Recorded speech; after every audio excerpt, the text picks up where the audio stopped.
Hola, buenos días. Buenos días. Pues hoy nos tocó estar por acá y continuamos con la serie Jesús dijo y hoy vamos a estudiar un, viene en Juan 1 del 8 del 8 al 12. Juan 1 del 8 al 12. Y seguramente pues ya hemos escuchado varios la historia de la mujer que fue sorprendida en adulterio. Y vamos a empezar a leer. Dice, Jesús regresó al monte de los olivos, pero muy temprano a la mañana siguiente estaba de vuelta en el templo.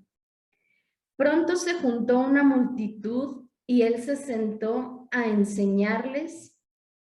Mientras hablaba, los maestros de la ley religiosa y los fariseos se llevaron a una mujer que había sido sorprendida en el acto de adulterio. La pusieron en medio de la multitud. Maestro, le dijeron a Jesús, esta mujer fue sorprendida en el acto de adulterio. La ley de Moisés manda apedrearla. ¿Tú qué dices? Fíjate, aquí vemos cómo dice que estos fariseos, estos expertos en la ley, expertos en la teoría, pero no en la práctica, dice que encontraron que sorprenden a una mujer en pleno acto de adulterio y dice que la llevan y la colocan en medio de la multitud. Imagínate cómo se sentía esta mujer. Seguramente se sentía con vergüenza, a lo mejor la iban arrastrando y en esos tiempos el camino pues era piedra, tierra, la iban arrastrando, sentía dolor, seguramente se sentía, te digo, avergonzada. A lo mejor ese camino hacia la multitud le ocasionó heridas en su cuerpo, a lo mejor ya iba sangrando, la iban jalando de los cabellos y seguramente su mirada jamás se quitó del piso. Y sí, Juan capítulo 8 del 1 al 12. Seguramente su mirada no se quitó del piso, iba con lágrimas de tristeza. A lo mejor ya eran varias veces que ella adulteraba y no podía dejar de hacerlo, iba con esas lágrimas de lo volví a hacer, ¿qué está sucediendo? ¿Por qué no puedo? Y precisamente así es como nos sentimos cuando tú y yo cometemos un error. Y sabes que aquí sucede algo, que el enemigo es experto en evidenciar nuestros errores. El enemigo es experto en evidenciar nuestras faltas. El enemigo es experto en evidenciar aquello que nos propusimos ya no hacer y que volvemos a caer una y otra vez. Y el enemigo es experto en evidenciar. Y a veces va a utilizar gente así como estaba utilizando a los fariseos.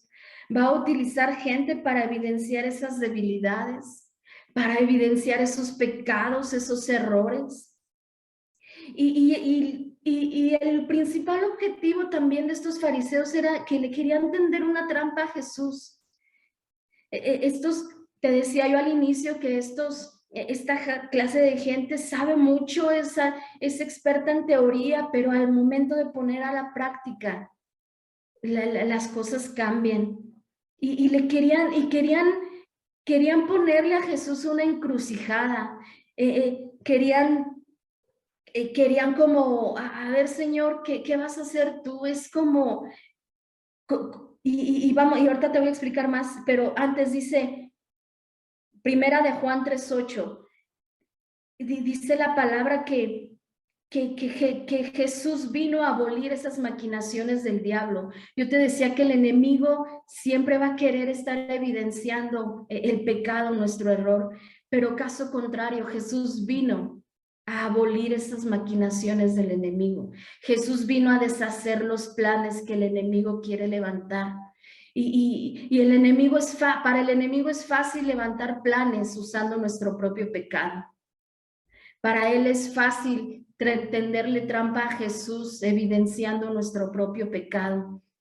Y si seguimos leyendo, el verso 6 dice, y intentaban tenderle una trampa para que dijera algo que pudiera usar en su contra, pero Jesús se inclinó y escribió con el dedo en el polvo. Imagínate esta escena, dice que la mujer estaba entre toda una multitud y estaban los fariseos.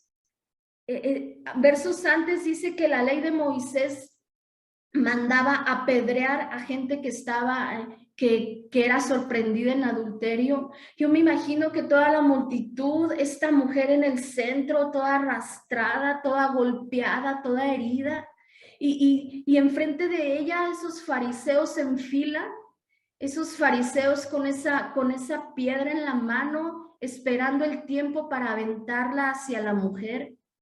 Y esta parte me gusta porque dice que Jesús se inclina y empieza a escribir con el dedo. Yo me imagino que se inclinó de modo que él estuviera entre la mujer y los fariseos. Yo creo que se inclinó y su mirada de Jesús viendo a la mirada, viendo los ojos de esta mujer. Y él en esa paz que caracteriza al Señor escribiendo en el polvo con su dedo.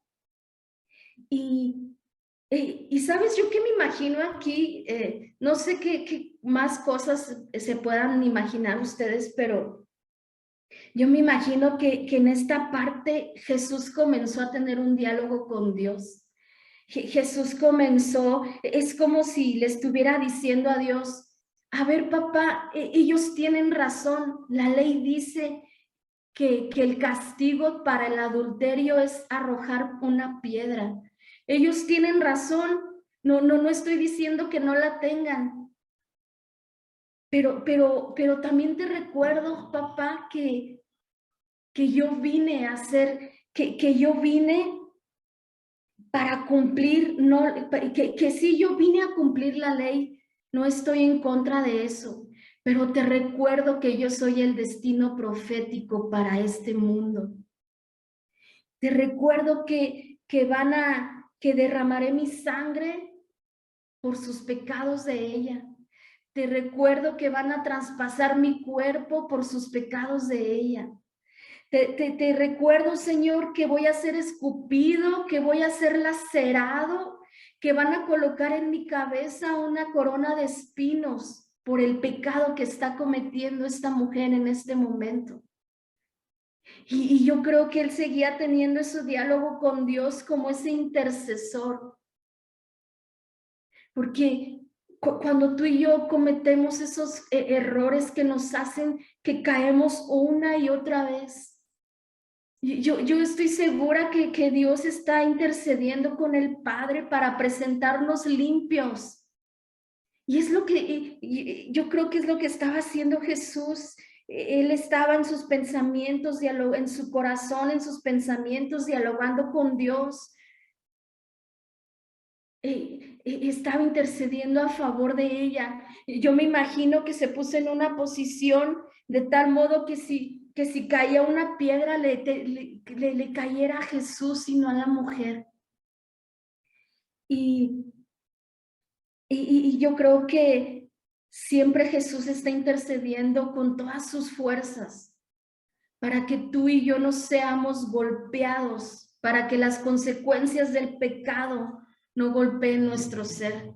Eso es lo que estaba en ese momento cuando Jesús está en esta escena entre la mujer y los fariseos. Y si seguimos leyendo, el verso 7 dice, como ellos seguían exigiéndole una respuesta, él se incorporó nuevamente y les dijo, muy bien, pero el que nunca haya pecado, que tire la primera piedra. Me imagino que en ese diálogo con Dios, el Señor Jesús le dice, a ver, ellos tienen razón de acuerdo a la ley, pero ponme esas palabras de tal modo que yo no los que yo no convenga, que no me hagan caso a mí, sino que en el ser de los fariseos se despierte la convicción de que están en un error. Y las palabras que le pone Dios a Jesús es: muy bien, pero el que nunca haya pecado, que tire la primera piedra. Yo me imagino que esta frase fue la que convenció a los fariseos. Esta frase fue la que es como si los fariseos se hubieran despertado de ese adormecimiento espiritual, como si ahora de la teoría iban a pasar a la práctica. Y dice que el Señor se incorpora, se pone de pie. Les dice esta frase de: si ustedes, el que esté libre, muy bien, pero el que nunca haya pecado, que tire la primera piedra. Luego vuelve a inclinarse y sigue escribiendo. Vuelve a inclinarse y sigue estando entre la mujer, entre los fariseos. Vuelve a inclinarse y sigue poniendo esa mirada en la mujer. Y es que aquí Jesús les estaba diciendo: hey, antes las cosas se solucionaban con una piedra, pero ahora las cosas tienen que cambiar. Yo vengo a enseñarles que las cosas se solucionan ahora con amor. Y es que qué feo es que nosotros como pecadores, o que nosotros como antes que pecábamos, acusemos a otro pecador. Y así estaba una de las posiciones de los fariseos, pecadores acusando a otro pecador. Y a veces estamos en esa posición, esperando que Jesús nos dé el visto bueno para lanzar la piedra. Esperando que Jesús nos dé sí, adelante. Lanza esa acusación, lanza esa crítica, lanza esa mala palabra. Y es que cuando estamos ciegos, ante las faltas de otros, llegamos a ser crueles. Y los fariseos estaban siendo tan crueles con esta mujer. Se nos olvida que antes de conocer a Jesús estábamos en la misma posición que esta mujer adúltera. Teníamos amantes llamados vicios, llamados adicciones, amantes llamados ídolos, enfermedades, amantes llamados mal carácter. Y antes de conocer a Dios estábamos en esta posición. Y en el verso 9 dice: al oír esto, los acusadores se fueron retirando uno tras otro. Cuando el Señor está intercediendo, el Señor está intercediendo a favor nuestro delante de Dios.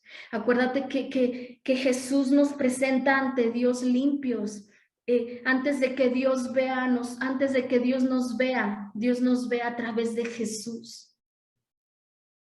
Y cuando está en la presencia de Dios, todo acusador, el único fin del acusador es huir. Ante la presencia de Dios solamente no le queda otra opción más que huir. Y dice que los fariseos se fueron yendo uno tras otro. Tú imagínate, no sé cuántos, a lo mejor eran varios fariseos, a lo mejor como eran los expertos, a lo mejor eran contados, los podíamos contar con nuestros propios dedos, a lo mejor eran 10, eran 8, no lo sé. Pero se fueron yendo uno tras otro. Dice que desde el más pequeño hasta el de edad más avanzada. Seguramente lo referían en cuanto a lo espiritual, por así decirlo. Y se queda solo Jesús y esta mujer y toda la multitud alrededor. Y Y es que esta escena es la que tú y yo, en esta escena es la que tú y yo necesitamos llevar a la gente, a que solamente se quede esa persona. Tú y yo no vamos a convencer de pecado a nadie más, solamente el encuentro con Jesús. Esta mujer se queda a solas con Jesús, se queda en ese encuentro que necesitaba para que su vida fuera transformada. Y dice que Jesús se vuelve a incorporar, es decir, queda cara a cara igual con esta mujer y le lanza dos preguntas, le dice, ¿dónde están los que te acusaban? Y la otra pregunta le hace, ¿ni uno de ellos te condenó? Y ella responde, ni uno, Señor. Dijo ella, yo tampoco. Le dijo Jesús, vete y no peques más. Cuando Jesús le dice a la mujer, cuando Jesús le hace a la mujer la primera pregunta, cuando le dice, ¿dónde están los que te acusaban? Seguramente que en ella, esa pregunta fue la que produjo en ella ese arrepentimiento. Y imagínate la mujer cómo se sentía al ver que ya nadie estaba queriéndole aventar una piedra. Imagínate cómo se siente aquella familia, aquella persona que tú y yo la consideramos como una pecadora. Imagínate cómo se siente cuando ya no ve delante de ella a nadie que le quiera aventar una piedra. Lo único que le queda es arrepentirse. Es como si dijera, ay Señor, ya no hay nadie. Qué bien se siente que nadie te acuse.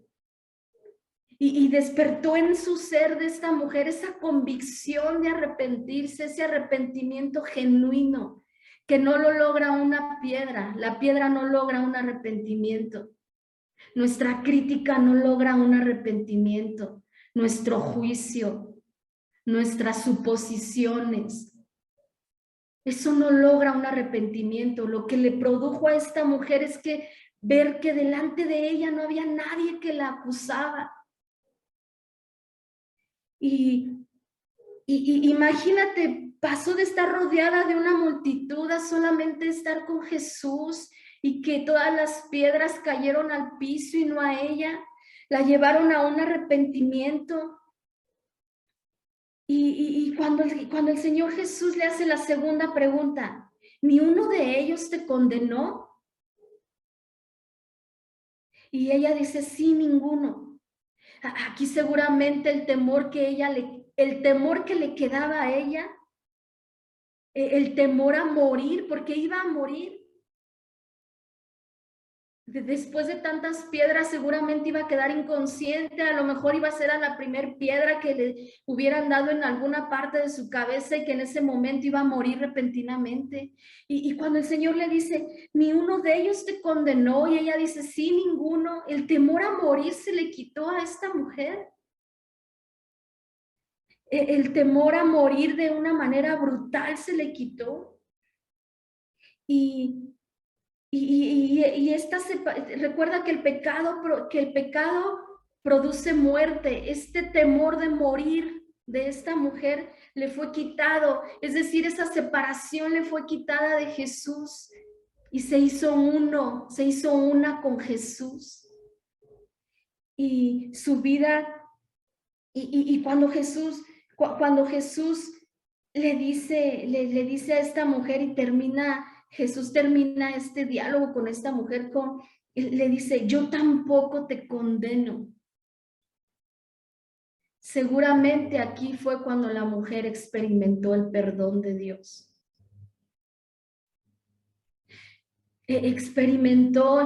Pasa del arrepentimiento genuino a ese perdón que su ser necesitaba. Y finalmente le dice Jesús, vete y no peques más. Y antes de que el Señor le dijera a Jesús, vete y no peques más. Y, ¿sabes? Yo me imagino que cuando ella experimentó el poder del perdón,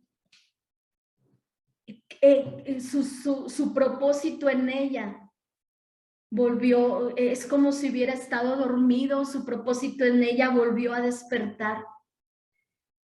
El perdón redirecciona propósitos, el perdón redirecciona sueños, anhelos, eso que Dios creó para ti, para mí. Y cuando tú y yo concedemos el perdón, cuando en lugar cuando tiramos la roca y vamos, nos reconciliamos, cuando pedimos perdón, cuando abrazamos el perdón, cuando soltamos el perdón, es como si tú le dijeras a esa persona, hey, te perdono, vuelve a tu camino. Así estaba sucediendo con esta mujer. Ella se sintió perdonada por Jesús y volvió a su camino. Tú y yo cuando arrojamos la roca, tú y yo podemos lograr que personas vuelvan a su camino. Tú y yo podemos lograr que para lo cual fueron creadas personas y que ahorita están como esta mujer en pleno acto de adulterio con amantes. Tú y yo podemos lograr que ese perdón haga que esa persona vuelva a su camino. Y dice que el Señor le dice, vete y no peques más. Y tú y yo pudiéramos pensar qué fácil es para Jesús decir, vete y no peques más.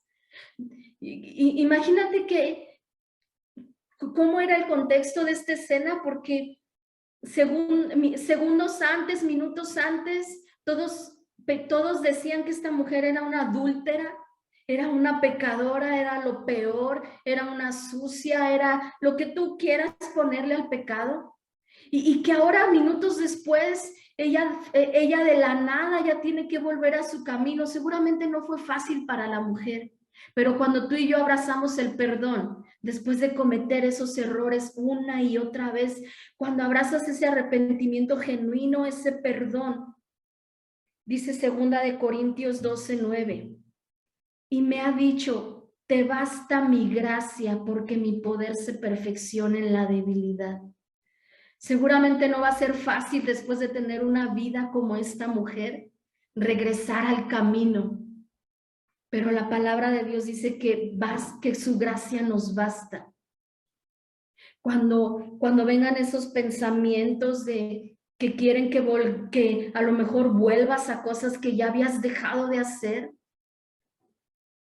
tú tienes que decirle, el pecado el enemigo es experto en evidenciar el pecado, pero cuando sucede eso, tú tienes algo más poderoso, evidenciarlo con la palabra de Dios. Y la palabra de Dios dice, bástate mi gracia. Bástate mi gracia. Si vienen pensamientos de volver a caer, bástate mi gracia. Tu palabra dice que tu gracia me es suficiente y tu gracia es la que me lleva a no caer más. Tu gracia es la que me lleva, y seguramente esta mujer dijo, tu gracia es la que me lleva a no volver a tener esos amantes. Y quiero terminar con esto. Te decía al inicio que en la ley las cosas se solucionan con una piedra. Antes de conocer a Dios solucionábamos las cosas con una piedra. Antes de conocer a Dios, cuando tu esposo, cuando tu esposa, cuando tus hijos, cuando la gente de la iglesia cometía un error, lo solucionábamos con una piedra. Pero ahora que conocemos a Dios, hay algo mejor, las cosas se solucionan con amor. Y dice Primera de Pedro 4:8, lo más importante de todo es que sigan demostrando profundo amor unos a otros, porque el amor cubre gran cantidad de pecados. ¿Recuerdas esa posición de Jesús entre los fariseos y la mujer? La estaba cubriendo de todos, de ese amor estaba cubriendo sus pecados. Y es lo que Jesús quiere que tú y yo hagamos. Que si pudiera terminar con algo, diría, lo resumiría en esto. Jesús dijo, cambia la piedra por amor. Eso es lo que Jesús nos dice. Pues vamos a terminar orando. Señor, te damos gracias por este tiempo. Te damos gracias, Padre, porque tú nos enseñas a amar a las personas tal cual son, Señor. Tú nos llevas a entender que nosotros no convenceremos de su error, sino que es ese amor que viene de parte de ti, que trae convencimiento, que trae arrepentimiento. Enséñanos a abrazar, enséñanos a soltar el perdón, a aceptar el perdón, Señor. Enséñanos, Padre, a que nuestro perdón puede hacer que varias personas vuelvan a su camino, Señor. Enséñanos, Padre, a que todo es solucionado con ese amor inagotable, a que tu amor cubre multitud de errores, Señor. Te damos gracias por esta mañana, Jesús. Te doy gracias por cada familia representada, Señor, aquí conectada. Hoy creemos, Padre, que tú estableces en cada hogar esa atmósfera de amor, esa atmósfera donde se experimenta el perdón, esa atmósfera, Señor, donde todo juicio, toda crítica es destruida.